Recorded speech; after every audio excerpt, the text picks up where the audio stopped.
The town of Mussina, Limpopo, is just 20 kilometers from the border between South Africa and Zimbabwe. Thousands of migrants, asylum seekers and refugees come here from across Africa. They come with a single hope: to rebuild their lives.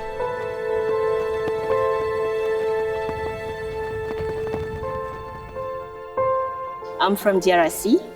We're running because of war. The government doesn't do anything. Yeah, if the government could do anything, we all could be there in DRC. We are here for a reason. We are not just coming. Nobody likes to be refugee. Everyone likes to be in his home and to be free. I think we have to get help. We are here. We are refugees. Today we have over 260 million people who have left a place that they would, under normal circumstances, call home. When people come into South Africa, they come through different means. I think for most of our refugee and asylum seeker population, some of them come through regular means and some of them come through irregular means. They don't fit anywhere in their host countries. The local communities may not accept them. The state will not be willing to give them all the rights. Why do people leave their homes and travel vast distances across the globe?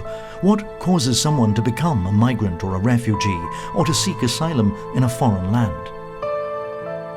These migrants, they are displaced all over the world for different reasons. Some, they have been forced because of the pursuit for better lives for themselves, for their families. Some have been forced to move because of political situations. Some have been forced to move because of wars in their countries. They cross the border seeking for better life, education, health services, security and all that. But when they cross the borders, they sometimes tend to face similar problems. The women from Zimbabwe who come and stay with us, the main reasons are economic at this stage. They are medical. Those are the two very big factors. The ladies that come to us from DRC, it's different. It's mainly security. Number one, it's security. Some have seen their families maybe killed in front of them. So they are trying to get away from that situation. And they have more chance of getting asylum than the women from Zimbabwe. Rebuilding a life is a serious challenge. And Mussina isn't exactly the welcoming, safe haven many hoped it would be. The challenges faced by migrants, refugees, and asylum seekers in accessing, social services, education, and healthcare stem mainly from documentation status. And by that I mean education, for instance. Schools require a child to have a birth certificate or some level of documentation in order to access education. And healthcare as well. Asylum seekers, refugees, migrants are required to have legal status in order to access. With regards to social services, you'll find that government social services are accessible to refugees with valid permits and also permanent residents who have, obviously permanent resident status.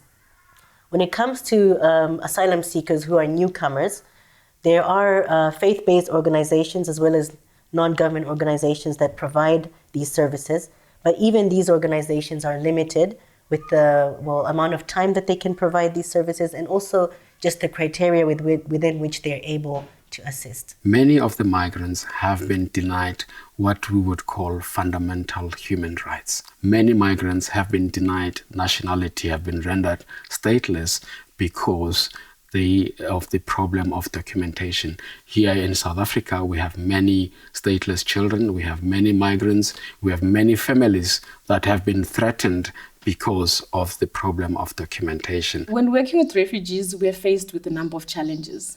And I think one of the key challenges to bring to your attention is the issue of documentation. When we're working in the social assistance program, one of the requirements is that for us to render services to an individual, they need to be documented. Challenges faced by refugees and asylum seekers in South Africa is mainly documentation. You need documents to access services in South Africa.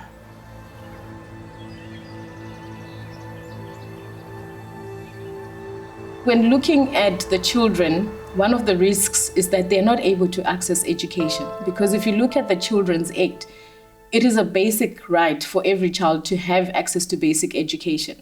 But when it comes to school enrollment, if you do not have a birth certificate to start with, if you do not have an asylum permit, if you do not have an identity document, for you to access that schooling system, it's difficult. For a child to be registered, both parents need to be documented. We all know that to access services, you need to show your identification. And most of refugees that don't have any identification. When the children have to access education, it becomes a stumbling block. If you are running from war, unfortunately, you cannot show any documentation. So it means you will be in South Africa illegal. It means your children cannot attend school because they do not have any documentation. The Constitution of South Africa says that everyone who is living in South Africa, they have rights. Yes, I understand that the children, they do not have any documentation, but they have a right to attend school. My stepchild was born in South Africa. The father is a South African and the mother is from Zimbabwe. He is now 7 years old and I have complications to register him to school because he doesn't have birth certificates. I've went to so many schools, but they don't want to register him because of the birth certificates. I don't know what to do anymore. My stepchild always cries because he sees some of the children going to school and he is at home doing nothing, just playing around at home. He always tells me that he wants to go to school. So it hurts me because I don't like a child crying like that. I also want him to get educated just like others. I just need him to be like any other kids. Because when he's just at home, it hurts me so much.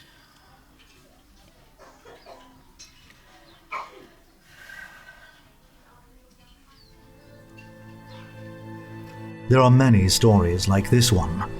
Those offering a helping hand are equally challenged. Often it's the system itself that fails them. Non-citizens firstly, they face challenge of admission.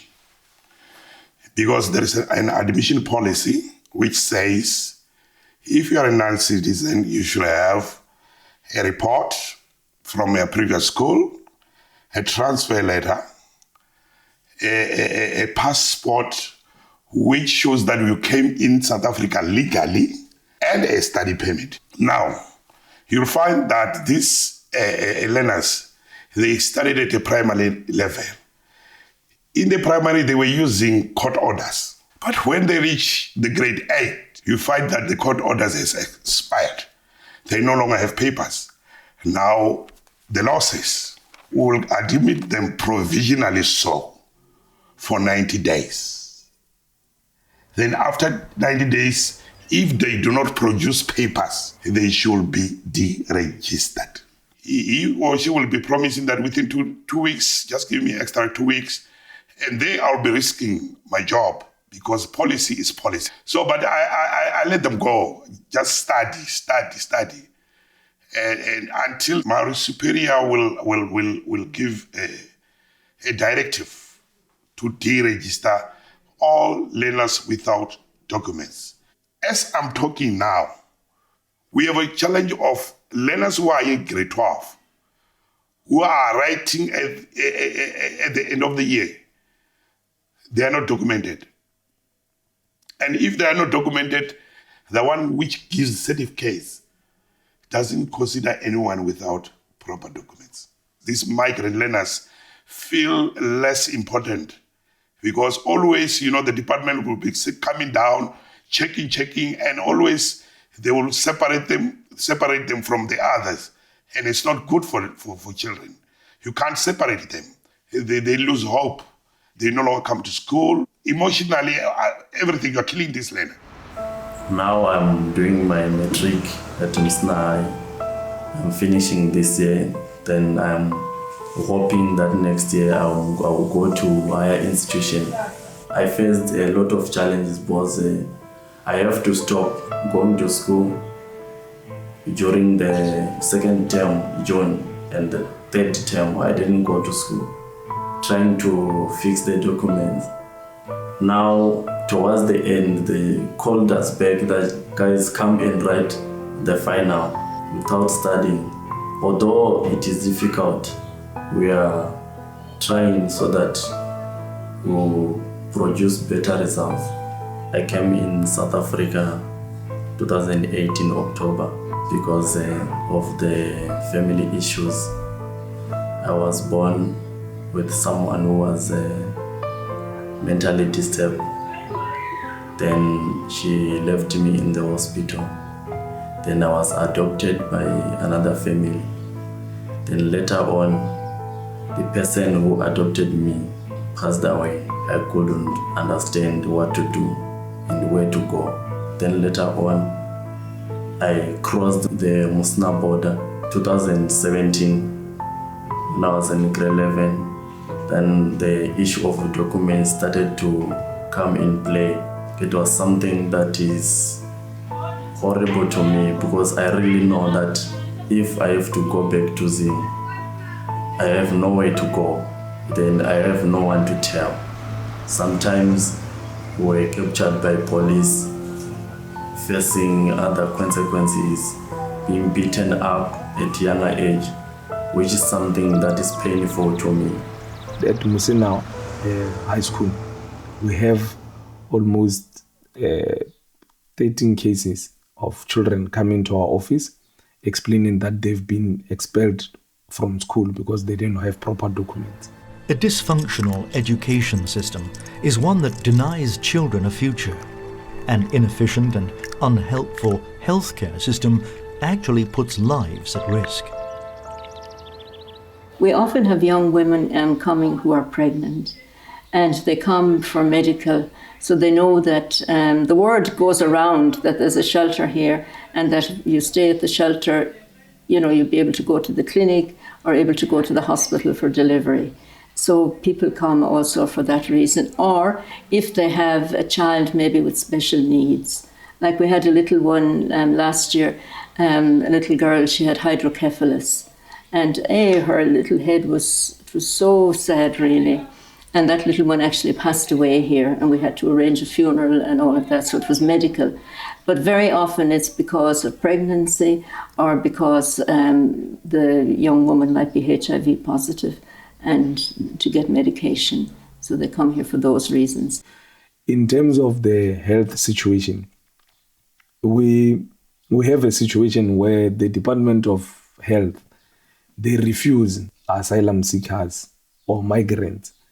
The issue of documentation in South Africa is quite tricky because when it comes to the protocol that we do have, all the acts that have been said by the Minister of Health, it said that whoever is in South Africa, documented or undocumented, have the right to access health facilities.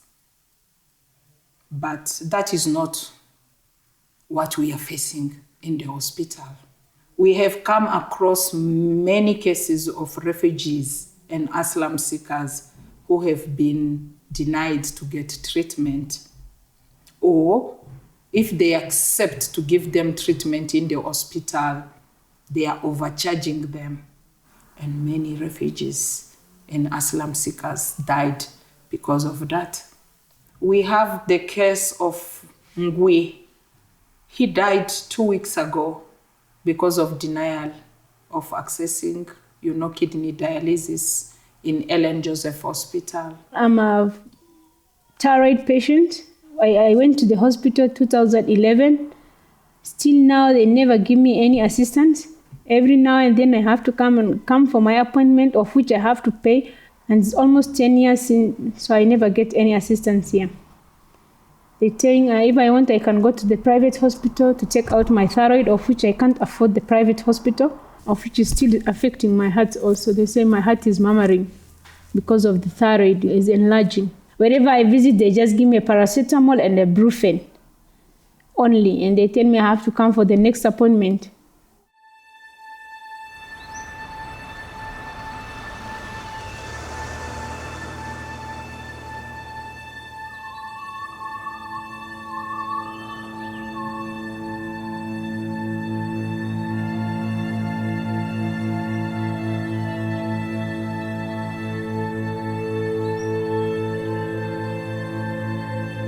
my parents died a long time ago. So I used to live with my uncle. And also after my uncle died, I go to my grandmothers and fathers because they was very old. That's all that they come to take me from there. So I don't know if they're still alive. Yeah. So me, I decide to run. I don't know anything about them. In DRC and security, no security. So some people just like soldiers. They come to take boys. If they don't find boys, they take girls. Just they come, surprisingly, they take you. Yeah, they take you far. The way you can't even return home. So they take them to the forest far. If you get a chance of running away, you run. Yeah, that's what happened to me. I remember that day we were going to take wood. So we get a chance of running. We were two. Yeah, but my friend disappeared. We lost each other. So we come till the last area of Congo. I remember it was Moba. So we reached there. They told us, even here there is that soldier. So you must run away if you're about to run. Me, I take boat. So that boat, I think that boat was to take me back to home. But that boat bring me to Zambia. Then to Zambia, we found the robbers. They caught us, they beat us because we didn't have money to give them. So I ran to the big house. I think it was church. So we found the priest there. He asked the problem. Fortunately, that man speak French. So me, I understand a little French, so we talk. He say now because even here, it's insecurity. You don't have paper, you don't have what. It's better if I send you to Zimbabwe. He sent me to the big car, to that big car. Yeah, so I say it was not on top, just inside that car, so anyone can see me. So I thought that car bring me to Zimbabwe, but the car come till here to Mussina. Nothing happened to the border because I never passed in the border. I didn't have any paper. Yeah, it was just, I can say the way we pass, it wasn't the right way. It was just hiding way. So I didn't know this place. I found the people who speak the same language, Swahili. They bring me here, so now I'm here. So when they get to the border, they often meet people that have got small private cars that are called magomagomas who ask for certain amounts of money to take them across the border. I think for most of our refugee and asylum seeker population, it's more of smuggling that happens. You know, where there's an agreement, I'll take you to the border and I'll get you there somehow, but you have to pay me something. And sometimes there's reports of people that have been physically assaulted. There's reports of women that have been raped by these magomagomas or have lost all their little savings that they've had. And in that process of either being smuggled or being human trafficked or coming voluntarily, there's lots of risks. Like I mentioned, that women mostly report sexual violation. So at the end of the day, they find themselves being stuck in Mussina. What sometimes happens is we find that the army, the SANDF, they find women and children along by the borderline, and they know that we're here, so they bring the people to us. Or sometimes the police at nighttime, they find a woman and child because they're not allowed to put the minor children in the cells, so they will come here with them as well. So they know that it's a place where they can bring people. And we never refuse anybody. We had a terrible incident last year. It was a young woman came with her sister, and each of them had a child. And they obviously didn't know the way, and they came through a farm, a game farm, and they got stuck in this game farm. And one of the ladies was the younger sister of the woman who arrived here was actually killed, or by the lions in this farm. It was a terrible thing. It was really shocking. Here I am a Congolese. I fled my country because of insecure that we were wanted with the Mai. They needed us to join with their group. But when they came in our city, they just trying to collect some boys to join their groups. Then when they took us in the bush, then most of us were left them when we were going to fetch water, then we flee from them. Then we say it's impossible for us to remain in the same country because they are going to catch us and tell us, why have you run? Then they will kill us. That's why we came here, just for the protection. I was coming to looking for a life. I'm from DRC. There they are fighting the war. And here we are in camp at Mussina, but no paper which you have get. And if you want to get a paper, it's so difficult to find it.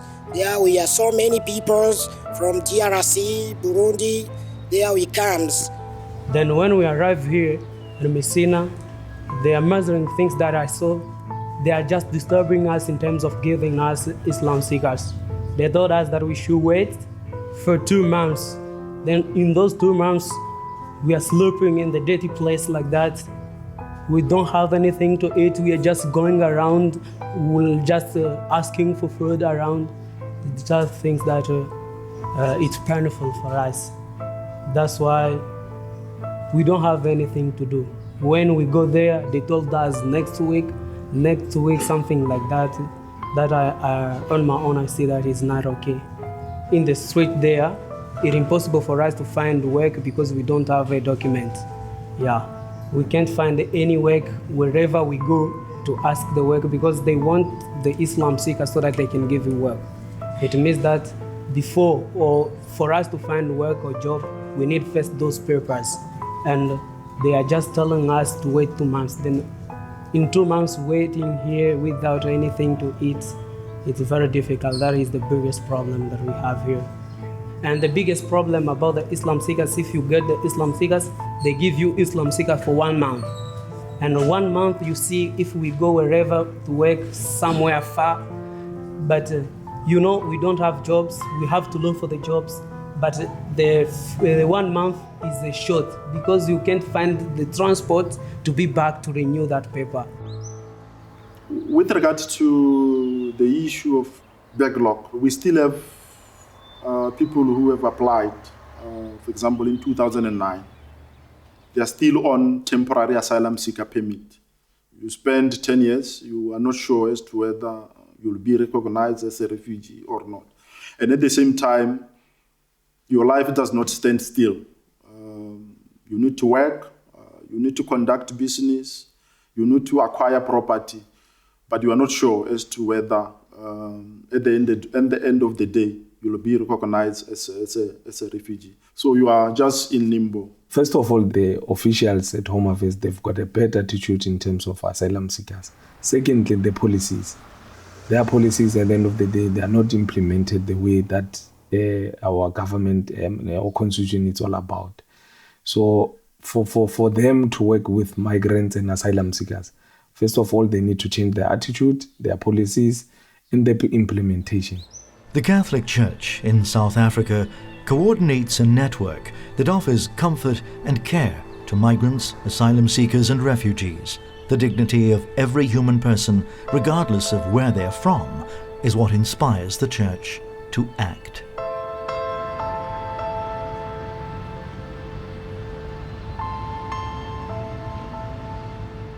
How can we assist? That is always the question.